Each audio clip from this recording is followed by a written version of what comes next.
really, really prepare and prepare in a way that you want to understand who you are going to show up as in that negotiation.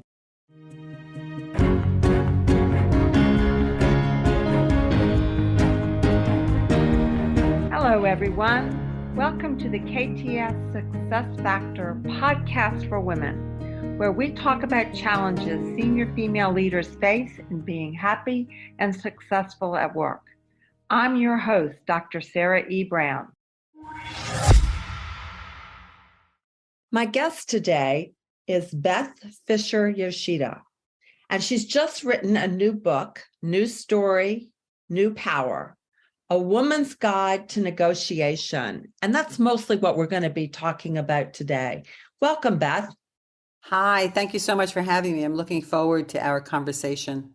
So am I. This is a very important topic for women. So before we get started and start talking about the book, tell my audience a little bit about your business, your typical clients, and the problem you help them solve. Okay, sure. So I have a couple of different types of audiences because when I'm working in industry, then I do workshops and or coaching.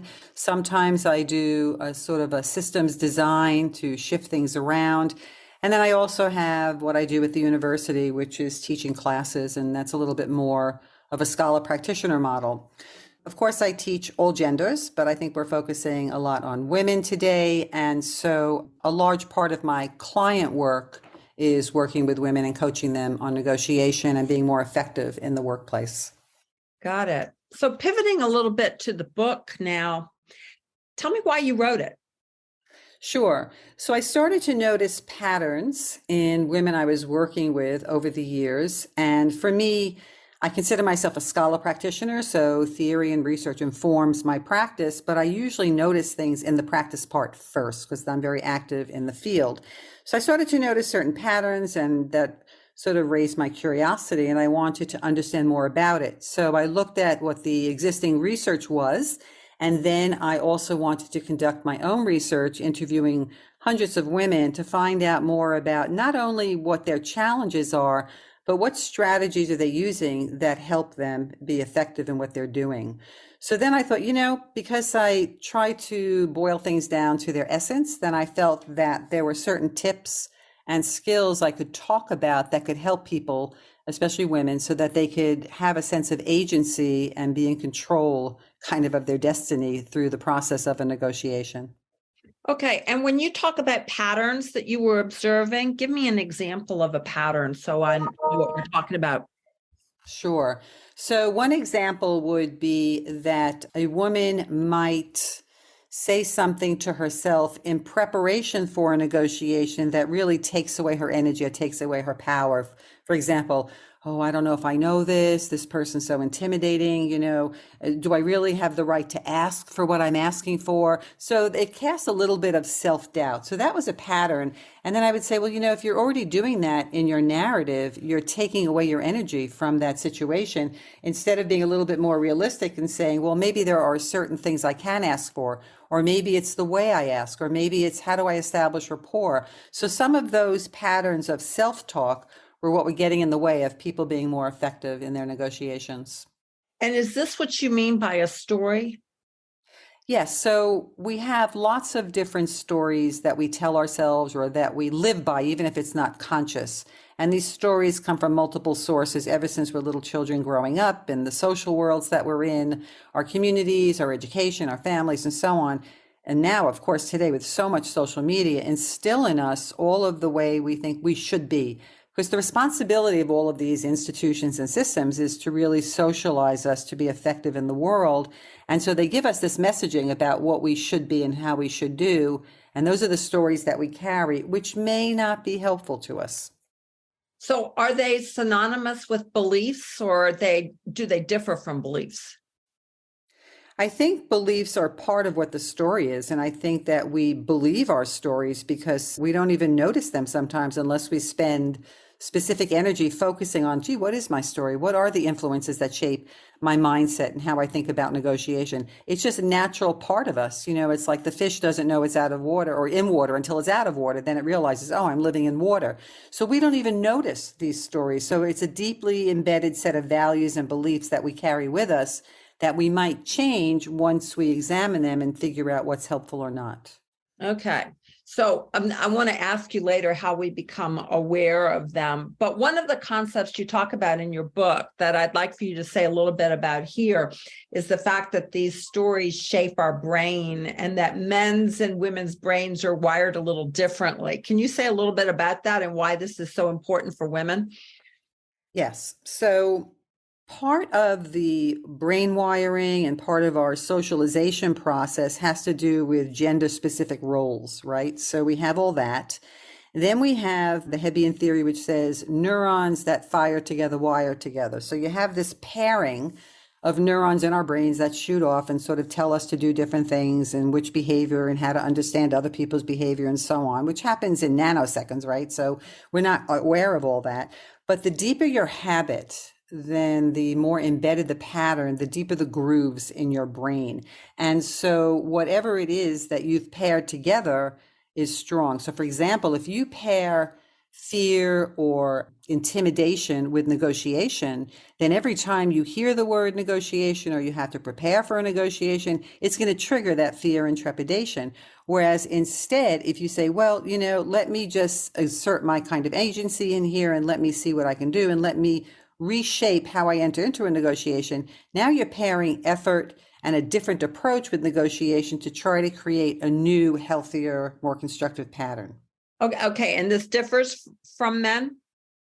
They create their own patterns, right? So they have their own embedded belief systems and values that was nurtured in them Okay. when they were younger. Now, of course, I'm overgeneralizing because it doesn't mean every man thinks the same way or every woman thinks the same way. But in general, if we want to have larger generalizations, we have to understand that our social worlds, the ones we grew up in, shape who we are as people in the world today. Okay, I got it. So the reason that it differs is not because our brains are different, but because the stories that go into getting these neurons to fire together are different. Right. Now, a brain scientist may say that our brains are a little bit different. I'm not going to get into all that because that's not my area of specialization, but I do know that it's the stories that create these patterns. And that's the place I focus on because that's the place where we can make a difference. Okay, well, that's a good segue to how do we become aware of what these stories are? So one example is in the book. I do go through a couple of different models and tools, and I take people through some case studies to show how you can use them. I use this in my coaching. I use them in my workshops and in my classes I teach as well. And what happens is that we have so many stories in our head, right? In so many different situations, we need to deconstruct or unpack them to understand where these different influences come from. So one example is you start to identify, okay, who are the significant people in my life, right? Who anywhere from a teacher from elementary school to maybe a professor in university and maybe somebody in the workplace. What are the messages I got from them? What did I learn from them about what to do or not do in a negotiation setting? So for example, somebody may have a message like, yeah, go out there and get it. You deserve it. Or somebody say, the world's a tough place. You can try, but it's not fair. All of these different messages shape how we enter into negotiation. So it's people, it's events, it's places we've been to, any kind of experiences. So at any point in time, you can sit there and try to identify what these different influences are, what the messages are, and how they shape how you negotiate. If I do something today and I do something tomorrow, it may vary a little bit because different things are happening in my life at the time that surface certain stories over others. So then after you go through some exercises, and I say it's an iterative process, you do this like it's life work because you're developing your self-awareness. You start to identify these influences, you see the ways in which they shape how you're doing your negotiations, how you enter into it. And then you have to figure out, okay, what's helpful? What is helping me advance my agenda? What is helping me advance my career, my skills, and so on? And what is not? And the stories that are helpful, you grow them, you build on them. And the stories that are not helpful, you either, take your delete tab and delete them, or you modify them in a way to make them helpful and a strength rather than a weakness. Hi, this is Sarah Brown again, the host of the KTS Success Factor podcast for women. I hope you are enjoying this episode and gaining some tips and inspiration on how you can be happier, more successful, and experience less stress at work. If you would like to learn more about how you can empower the women in your organization to do the same, simply click on the show notes to see how you can connect with me. As an added bonus for my podcast guests, you will see how you can book 30 minutes with me to explore how you can implement a scalable self-coaching program for the women in your organization. Simply visit bookachatwithsarahebrown.com. Now back to this informative episode. So can you give me an example of how somebody might hit the delete button on a story? Right. So if I am going into a negotiation and, people always ask me about salary negotiations. So I say, okay, if you're going in for a salary negotiation, I think one of the biggest mistakes people make is they only think about a number. They think about the monetary compensation for a job. And I have to say, you know what? There's so much more, especially in today's world where there's so much more flexibility in how we do our work in some places, right? So you have to think in a bigger context about compensation. So the delete button would be only thinking about the money and thinking about what else makes me happy? What else gives me energy? How else can I identify being valued and compensated? And then maybe it's flex time. Maybe it's working remotely sometime. Maybe it's tuition reimbursement, professional development, lots of different ways of being compensated for your work. Okay. So why is it, Beth, that women are less likely to negotiate compensation, regardless of how they define it, effectively than men? I think part of the messaging is because women are taught that we are nurturers, we're caretakers, we want to be liked, and we value that more, even if it's unconscious, than we do dominating confidence and competence and all of that. So we have that. So that means if you're in a situation with somebody and you want them to like you because you're in a workplace and you have that story in your head, you're not going to want to ruffle feathers because it's going to go against what you've been taught. So then you may actually be a hard, in quote, air quotes, negotiator. You demand certain things, you get it, but then you feel really badly afterwards because you've offended somebody, you think, or maybe you're not liked and maybe you're considered tough or something. So there's this contradictory messages in our head. And I think that's what gets in the way. And some junior women I know even said, it's a little bit of a cliche, but they said, I didn't even know I could negotiate that. I didn't even know I could ask that. And then when they find out afterwards that they could, they're thinking, why didn't I ask her that? Why did I think? So we don't even know unless we become more aware of what's influencing us, why we do what we do. Okay. So another concept you have in your book is the concept of an anchor in negotiating. Would you tell my audience a little bit about what that is and how women can use it more effectively themselves? Sure. So an anchor is the first offer, the first comment, the first idea, the first piece of information that gets played out there. And typically what happens is somebody places an anchor. They say, make the first move in a negotiation, for better or worse. And then the next person has to respond to the anchor. So they're already setting the perimeters of where they want you to be in that negotiation. So you have a choice of either responding to that anchor or not responding to that anchor and making your own anchor, right? So it's a little bit of a power dynamic as well sometimes, because if let's say the other person makes an anchor and I don't necessarily agree with that anchor, I might respond to that anchor and then shift the conversation. This would take more skill, right? Shift the conversation to where I want it to be, right? So if somebody says X and I say, well, here's some things about X, but let's also look at Y. And then I'm shifting over there. If I don't respond to that anchor, then I do something else. I might be having a parallel monologue, and that's not really a negotiation.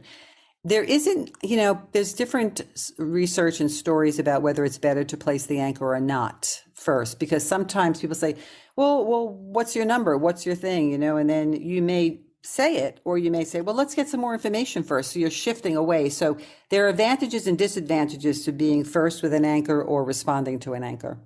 Okay, well, let's go back to the conversation around compensation, because that seems to be top of mind right now with most of my clients. Do you think it's better for women to go in with an anchor, an opening gamut, so to speak, or do you think it's better for them to sit back and explore? Personally, I would want to explore a little bit by asking for information about, tell me more about the compensation package, for example, and get information. And because you've done your preparation, there are certain things that you want to hear. You want to hear about professional development. You want to hear about career advancement. You want to hear about mentoring opportunities. And so if you're not hearing that, then you can say, oh, gee, what about blah, blah, blah? And you just sort of then ask for that information because you've done your preparation. Too often people go in and they'll say, okay, they'll say, well, what are you looking for in a salary? And you say, well, I'm looking for X amount of dollars. Sorry, that's not in our budget. Now what do? You shut down the conversation because you've limited yourself to a number. So I wouldn't give a number. I would ask more about the compensation package. And then they may throw it back at me and say, well, what are you looking for? And I say, well, no, not specific number, but I say, well, I'm looking for career advancement. I'm looking to develop myself. I am career oriented, or I'm looking for professional development opportunities. So again, not specifying, but just giving the broader category, which gives both of us room to play in. Okay, I get it. Keeps it as a dialogue. Exactly, which Okay. I think is what a negotiation could be. In general, do you have tips for women about how they can claim their value and their power more effectively? Yes. So one would be to really, really prepare and prepare in a way that you want to understand who you are going to show up as in that negotiation, because different issues, different people, different times, we bring different parts of ourselves more prominently to that. So figure that out first in your preparation. Figure out what you think is really important to the person you're negotiating with and see how you can come to some common ground and agreements there. And the third tip would be think about different possible scenarios, different directions it could take, so that if it goes down that road, you don't get startled and shocked into silence, that you have some kind of response, even if it means asking an opening question to buy more time for you to regain your composure if you're thrown off. So those are 3 tips I would give to people in preparing for a negotiation. I get the prepare thing. It's something I advocate for my clients. In fact, I suggest that they rehearse. They kind of role play with others. And I wonder if you have an opinion on that. Absolutely. So when I'm coaching clients, it's always interesting to me that we think we are communicating in a way that doesn't really happen, right? So we think we're saying things, we think we're having an impact, but then when we actually role play it and actually use the words that we're going to say, and then we get a reaction from me or somebody else in that role play, then we see how it lands. And it's sometimes different from what we've imagined in our head. So I'll say, well, did you communicate? Yeah, I communicated. Okay, then what did you actually say? And then they'll tell me what they said. And I'll say, okay, if I was this person, here's how I might have understood what you said, which is different from what they thought they said, right? So the intention and the impact are not always aligned, and role plays are great ways of aligning intent and impact. Beth, what questions should I have asked you that I didn't? Oh boy, let's see. So I guess a question would be like, what do people do? How do they continue to learn? How do they continue to improve? And I would say that in addition to the preparation, it's really good to have a reflection process so that after you're doing a negotiation, you sit down and you reflect on what did you plan? How did it go? Did you meet your goals? What were the outcomes? And what's next? Because one of the things I do talk about in my book and in my practice is post-negotiation follow-up. There's so much information that gets exchanged during the course of a negotiation. When you walk away, there's no guarantee that you and the other party actually walk away with the same shared understanding. So you want to follow up. So the reflection is not to berate yourself, but to commend yourself that you showed up, that you made the effort, and then what else can you do better even the next time to deepen the learning. Very good tip. Very good. Beth, thank you so much for being with me today. Thank you. I really appreciated our conversation. And for all of you listening, I commend the book, New Story, New Power, A Woman's Guide to Negotiation. I've read it and it's actually very good. Thanks again. Thank you so much. Goodbye now. Thanks for listening to the KTS Success Factor podcast for women. If you like what you are hearing, please go to iTunes to subscribe, rate us, and leave a review. And if you would like more information on how we can help women in your organization to thrive, then go to www.sarahebrown.com. You can sign up for our newsletter, read show notes and learn more about our podcast guests, read my blog, browse through the books, or contact us for a chat. Goodbye for now.